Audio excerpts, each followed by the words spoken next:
ఏదైతే అమెరికా గ్రీన్లాండ్కి సంబంధించి తన సైన్యాలను తరలిస్తోంది, అట్లాగే దానికి వ్యతిరేకంగా యూరోప్ యూనియన్లో ఉన్నటువంటి నాటో దేశాలు, యూరోపియన్ దేశాలు ఎవరైతే గ్రీన్లాండ్కి సపోర్ట్గా సైన్యాలు పంపిస్తున్నారో అందులో తొలుత అడుగు వేసింది జర్మనీ.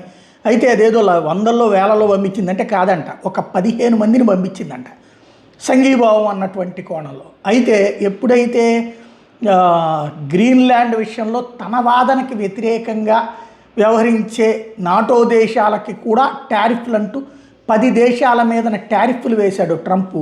వెంటనే అబ్బెబ్బెబ్బే మేమేదో సరదాగా పలకరించడానికి వెళ్ళామబ్బా, అంతే తప్పించి దానికేం సంఘీభావం కాదు, గ్రీన్లాండ్ నువ్వు లాక్కోవాలా లాక్కో, కావాలంటే రేపు పొద్దున మా దేశం కూడా లాక్కో అన్న తరహాలో వ్యవహరిస్తూ ఆ 15 మంది సైనికుల్ని వెనక్కి తీసుకొచ్చేసిందట, వెనక్కి పిలిపించేసిందట. ఇది టోటల్గా వ్యవహారం. అసలైతే 13 మంది సైనికులే అంటున్నారు.